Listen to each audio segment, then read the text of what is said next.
Hello student, आज हम लोग देखने वाले हैं लोकोमोशन मूवमेंट का सेकंड पार्ट। जो कि अभी पहले पार्ट में हम लोगों ने देखा था कि मसल्स के टाइप क्या होते हैं और मसल लोकोमोशन और मूवमेंट में क्या डिफरेंस होता है और किस तरीके से हम लोग अपने मसल्स के टाइप को स्टडी किए, कहाँ पर कौन सा मसल होता है, कौन हमारे अंडर विल काम करता है, कौन बिना विल के परफॉर्म होता है, जिसे हम विसरल मसल कहते हैं, किसे कार्डियक मसल कहते हैं। इसके बारे में हमने समझा। अब हम आज देखने वाले हैं कि एक मसल के स्ट्रक्चर को, कि मसल किस तरीके से बना होता है और कैसे मसल का कॉन्ट्रैक्शन और रिलैक्सेशन होता है और कैसे हमारे बॉडी में लोकोमोशन और मूवमेंट का प्रोसेस परफॉर्म होता है। तो चलिए स्टार्ट करते हैं आज का लेक्चर। इसमें हम आज देखने वाले हैं कि एक जो बोन है, ठीक है, एक जो बोन है आपका, मान लीजिए किस तरीके से हमने बोन बना दिया और यहाँ पर हम देख रहे हैं एक आपका इस तरीके से मसल, ये क्या है आपका एक तरीके का मसल है। तो यहाँ पर बीच में क्या होता है आपका टिश्यू होता है, जिसको हम क्या बोलते हैं, टेंडन बोलते हैं, ठीक है। और ये आपका मसल है, बिग मसल है। ये आपका क्या हो गया, इस तरीके से हम इसको देख लें, जैसे आपका बोन हो गया मान लीजिए, ठीक। तो आप जो कार्डियक, जो आपका स्केलेटल मसल देखते हो, जो बोन से आपके डायरेक्टली अटैच होता है, वो आपका डायरेक्ट अटैच ना होकर के बीच में एक टिश्यू होता है जिसको टेंडन कहते हैं, उसके थ्रू अटैच होता है। आपने पढ़ा है टेंडन होता है, एक लिगामेंट होता है। जो लिगामेंट होता है दो बोन को जोड़ने का काम करता है, जबकि टेंडन जो होता है वो क्या करता है, मसल को बोन से अटैच कराता है। तो स्केलेटल मसल का स्ट्रक्चर एक्चुअली देख रहे हैं कि जो मसल है वो आपका किससे अटैच है, टेंडन के द्वारा अटैच है। तो ये मसल जो है, अगर हम इसको कट करें, इसको हम क्या करें, मसल को कट करें, ट्रांसफर सेक्शन इसका ले, तो हम क्या देखेंगे, इस तरीके से मसल को कट करने के बाद देखेंगे तो इस तरीके से एक स्ट्रक्चर दिखेगा आपको। जो मसल की कवरिंग है, क्या दिखेगा बाहर, मसल की कवरिंग, जिसको हम लोग क्या बोलते हैं, एपीमाइसियम बोलते हैं। क्या बोलते हैं, एपीमाइसियम बोलते हैं। यानी मसल की जो कवरिंग है, बड़े मसल की जो कवरिंग है उसे हम क्या बोलते हैं, एपीमाइसियम बोलते हैं। और इसको जैसे ही कट करेंगे तो इसके अंदर हमें क्या नजर आएगा, ढेर सारे मसल बंडल नजर आएंगे। क्या नजर आएंगे, ढेर सारे मसल बंडल नजर आएंगे। इस तरीके से ढेर सारे आपको मसल बंडल इसके अंदर नजर आएंगे। और ये मसल बंडल जो है वो भी आपका एक कवरिंग है उसकी, जिसको हम लोग क्या बोलते हैं, आपका पेरीमाइसियम बोलते हैं। क्या बोलते हैं इसकी कवरिंग को, पेरीमाइसियम बोला जाता है। यानी मसल बंडल जो है, जिसको हम लोग फेसिकल बोलते हैं, ये मसल बंडल, ढेर सारे मसल बंडल, इनको हम क्या बोलते हैं, इसको हमने बोला फेसिकल्स या फेसिकुलाई। क्या है, फेसिकुलाई, क्योंकि ढेर सारे हैं ना, प्लूरल वर्ड है तो फेसिकुलाई हो गया, एक होगा तो फेसिकल बोलेंगे। तो जो फेसिकुलाई है या जो एक फेसिकल की बात हम कर रहे हैं, वो उसकी कवरिंग को क्या बोलते हैं, पेरीमाइसियम बोलते हैं। मसल की जो कवरिंग है, जो बड़े मसल की कवरिंग है, उसे एपीमाइसियम कहते हैं। इसके अंदर हम देखते हैं तो इसके अंदर भी छोटे छोटे क्या होते हैं, आपके मसल सेल्स होते हैं, जिसे हम मसल फाइबर बोलते हैं। क्या बोलते हैं, मसल सेल या मसल फाइबर बोलते हैं, मसल सेल या मसल फाइबर बोलते हैं। क्यों, क्योंकि ये इलोंगेटेड सेल्स होते हैं, इलोंगेटेड थ्रेड लाइक सेल्स होते हैं, इसीलिए इसे मसल फाइबर या मसल सेल्स के नाम जानते हैं। इसमें भी आपकी कवरिंग पाई जाती है, जिसको हम लोग एंडोमाइसियम के नाम से जानते हैं। इसको क्या बोलते हैं, एंडोमाइसियम।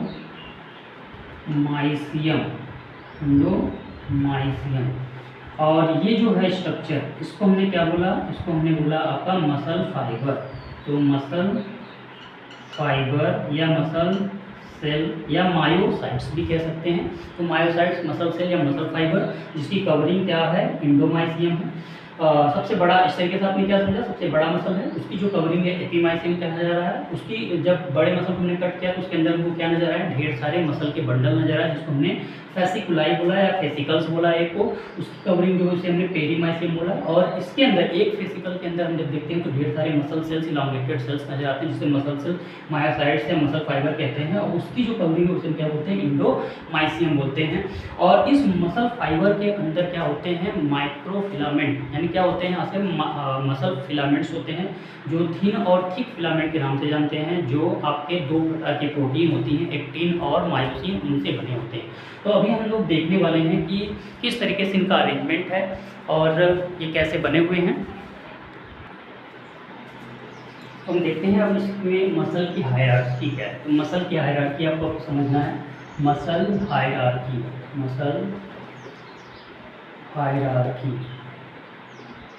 मसल की जो हायरार्की है वो क्या है, यानी कि इसका पूरा खानदान आपको समझना है कि किस तरीके से इसका खानदान बना है। जैसे आप लोग अपने बताते हो कि दादा परदादा उनके दादा, ऐसे ही मसल की हायरार्की, उसको हम हायरार्की कहते हैं, यानी कि किस जनरेशन से आप बिलोंग करते हैं उनको स्टडी करना। तो मसल का हायरार्की हमने भी आपको क्या बताया कि बिग मसल्स है, क्या है बिग मसल। अगर हम बिग मसल को कट करते हैं तो बिग मसल के अंदर हमें क्या नजर आता है, ढेर सारे मसल बंडल, जिसको हम लोग क्या बोलते हैं, फेसिकल्स बोलते हैं। क्या बोलते हैं, फेसिकल्स बोलते हैं। जो फेसिकल है उसके अंदर अगर हम जब देखते हैं तो उसके अंदर में क्या नज़र आता है आपका, मसल फाइबर। क्या नज़र आता है, मसल फाइबर नज़र आता है।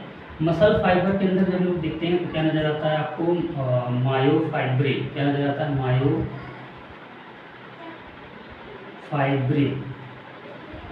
और मायोफाइब्रिल के अंदर क्या होता है, मायोफिलामेंट। क्या होता है, मायोफिलामेंट। और ये मायोफिलामेंट क्या होते हैं आपके, एक्टिन और थिन और थिक फिलामेंट। क्या होते हैं, थिन और थिक फिलामेंट। हमने आपको अभी यही समझाया कि एक बड़े मसल को जब लोग देखते हैं तो बड़े मसल को कट करने के बाद उसके अंदर ढेर सारे मसल के बंडल नजर आते हैं, जिसको फेसिकल्स बोलते हैं। फिर उसके अंदर जब देखते हैं उससे छोटा क्या होता है आपका, मसल फाइबर होता है। उससे छोटा क्या होता है, मायोफाइब्रिल्स होते हैं। उससे भी छोटा क्या होता है आपका, मायोफिलामेंट, जिसमें थिन और थिक फिलामेंट्स पाए जाते हैं। तो आई होप आपको ये मसल की हायरार्की जो है वो समझ में आ रही है। अभी हम लोग देखेंगे कि एक जो मसल सेल्स है, मसल फाइबर, जिसको हम लोग मसल सेल्स के नाम से जान रहे थे, उसको हमने क्या बोला, मसल सेल्स। तो मसल सेल्स की जब स्ट्रक्चर हम लोग देखते हैं तो उसमें क्या नज़र आता है, तो देखिए एक जो मसल का सेल है, एक जो मसल का सेल है, और थोड़ा बड़ा बना लेते हैं, एक जो मसल का सेल्स है,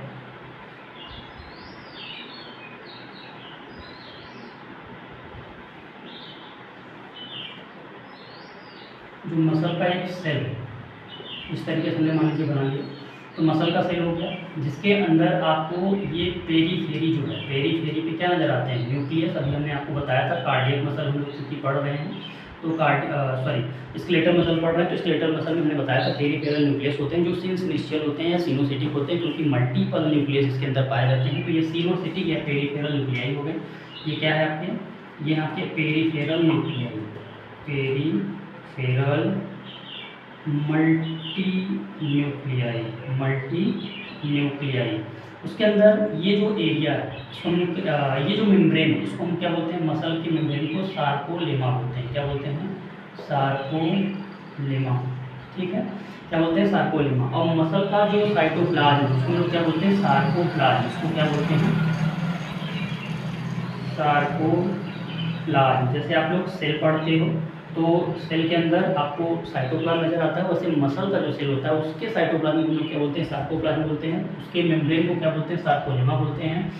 और उसके अलावा यहाँ पर जो इसका माइटोकॉन्ड्रिया होता है, क्या होता है, इसका जो माइटोकॉन्ड्रिया होगा, मसल का जो माइटोकॉन्ड्रिया होगा इस तरीके से, उसको हम लोग क्या बोलेंगे, सार्कोसोम बोलेंगे। क्या बोलेंगे, सार्कोसोम। मसल का जो माइटोकॉन्ड्रिया उसको किस नाम से जानते हैं, सार्कोसोम के नाम से जानते हैं। मसल का जो इंडोप्लाज्मिक रेटिकुलम है, क्या है आपका, इस तरीके से इंडोप्लाज्मिक रेटिकुलम है इसका, इंडोप्लाज्मिक रेटिकुलम। मसल के इंडोप्लाज्मिक रेटिकुलम को हम लोग क्या बोलते हैं, सार्कोप्लाज्मिक रेटिकुलम। क्या बोलते हैं, सार्कोप्लाज्मिक रेटिकुलम। क्या बोलते हैं, सार्कोप्लाज्मिक रेटिकुलम। उसके अलावा यहाँ पर ऐसे थिन लॉन्ग स्ट्रक्चर पाए जाते हैं, जिसको हम लोग क्या बोलते हैं, मायोफाइब्रिल बोलते हैं। क्या बोलते हैं, मायोफाइब्रिल्स बोलते हैं। क्या बोलते हैं, मायोफाइब्रिल्स बोलते हैं। आई होप आपको मसल सेल का एक स्ट्रक्चर समझ में आ गया। क्या क्या चीज़ समझ में आ गई, मान लीजिए मसल का सेल्स है, इलॉन्गेटेड मसल सेल्स है। अभी आपको बताया गया क्योंकि हम किस मसल्स को पढ़ रहे हैं, हम लोग पढ़ रहे हैं स्केलेटल मसल्स को। तो उस स्केलेटल मसल के स्ट्रक्चर को हमने बनाया क्योंकि आपको अभी बताया था मैंने पिछले एक वीडियो में कि स्केलेटल मसल जो होते हैं वो कैसे होते हैं, आपके सिलेंड्रिकल्स होते हैं, अनब्रांच होते हैं, मल्टी न्यूक्लिएटेड्स होते हैं और स्ट्राइप्स होते हैं, क्योंकि उनमें क्या होता है, alternate dark and light bands पाए जाते हैं। तो यही स्ट्रक्चर आपको बना के दिखाया जा रहा है स्केलेटल मसल्स का। तो इसमें एक एक चीज़ आपको समझ में आनी चाहिए कि इसके मेम्ब्रेन को हम क्या बोलते हैं, सार्कोलेमा बोलते हैं। इसका जो साइटोप्लाज्म उसको क्या बोलते हैं, सार्कोप्लाज्म बोलते हैं। इसका जो माइटोकॉन्ड्रिया उसको क्या बोलते हैं, सार्कोसोम बोलते हैं। इसका जो एंडोप्लाज्मिक रेटिकुलम उसको सार्कोप्लाज्मिक रेटिकुलम बोलते हैं, जो कि store house of calcium ion होता है, जिसका आगे आप रोल बढ़ोगे इसमें मसल के कॉन्ट्रैक्शन, जो मसल का जो कॉन्ट्रैक्शन है, जो हम क्या पढ़ेंगे, स्लाइडिंग फिलामेंट थ्योरी हक्सले द्वारा जो दिया गया था, जिसको आप पढ़ोगे उसमें इसका इंपॉर्टेंट रोल है किसका, सार्कोप्लाज्मिक रेटिकुलम का। ये क्या है, big source of calcium ion, ठीक है, store house of calcium ion इसे कहते हैं, जिसका रोल है मसल कॉन्ट्रैक्शन में। तो यहाँ पर इसमें क्या है, पेरिफेरल न्यूक्लियाई हो गया। तो आई होप आपको ये चीज़ें समझ में आ गई होंगी कि एक मसल फाइबर में क्या क्या चीज़ें होती हैं और वो कैसे बना हुआ है। अब हम देखेंगे मसल का जो कंट्रैक्टाइल यूनिट है, इसको हम लोग स्टडी करेंगे मसल के कंट्रैक्टाइल यूनिट को, कि मसल का जो कंट्रैक्टाइल यूनिट क्या होता है, स्ट्रक्चरल फंक्शनल यूनिट क्या होता है। तो वो होता है सार्कोमियर। क्या होता है, सार्कोमियर। ये होता है मसल का स्ट्रक्चरल एंड फंक्शनल यूनिट। क्या है, structural and functional unit of muscle. Muscle का स्ट्रक्चरल फंक्शनल यूनिट है सार्कोमियर। अब हम लोग यहाँ देखेंगे एक जो मसल सेल्स था उसमें क्या क्या चीज़ें होती हैं, सार्कोमियर एक्चुअली किसको कहते हैं, ठीक है। तो यहाँ पर हमने भी आपको क्या बताया कि जो मायोफिलामेंट थे, मायोफिलामेंट जो थे वो क्या थे आपके, थिन और थिक थे, थिन फिलामेंट और थिक फिलामेंट थे। उसको हम लोग देखते हैं कैसे बने हुए थे वो। ये आपका क्या है, इस तरीके से हम लोग देख लेते हैं। यहाँ पर ये है आपका इस तरीके से थिन फिलामेंट। क्या है, थिन फिलामेंट। और ये है आपका थिक फिलामेंट। ये मान लीजिए क्या है आपका थिक फिलामेंट। इसको हम थोड़ा सा बड़ा बना देते हैं। ये है थिक फिलामेंट। फिर से क्या आ गया यहाँ पर, थिन फिलामेंट। उसके बाद यहाँ पर हमने फिर से मान लीजिए बना लिया क्या, ठीक है कोई बात नहीं, पीछे आप समझ लीजिए। हमने एक स्ट्रक्चर बनाया, ऐसे कई सारे होते हैं। तो यहाँ पर हम क्या देखेंगे कि ये आपका क्या है, थिन फिलामेंट है, और ये वाला है थिक फिलामेंट। ये क्या है, थिक फिलामेंट है, और ये वाला थिन फिलामेंट है। तो थिन फिलामेंट को हम लोग किससे, इसको हम पहले यहाँ लिख लेते हैं। इसको एक जिगजैग लाइन जो होती है इसको कवर करके रखती है। कौन सी लाइन, जिगजैग लाइन जो है इसको कवर करके रखती है। और वो जो जिगजैग लाइन होती है उसको हम लोग जेड लाइन के नाम से जानते हैं। तो ये एक्चुअली है क्या, जेड लाइन। ये एक्चुअली है क्या, जेड लाइन। और ये जो पतला सा स्ट्रक्चर मैंने बनाया पहले, इसको हमने क्या बोला, थिन फिलामेंट। और थिन फिलामेंट एक्चुअली किस प्रोटीन का बना होता है, तो एक्टिन का बना होता है। ये है आपका थिक फिलामेंट, इसको हमने क्या बोला,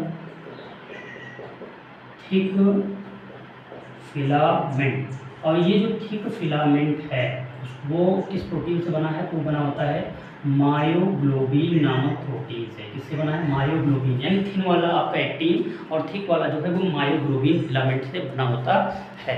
तो इतनी चीज़ें आपको समझ में आनी चाहिए कि थिन फिलामेंट कौन सा है, थिक।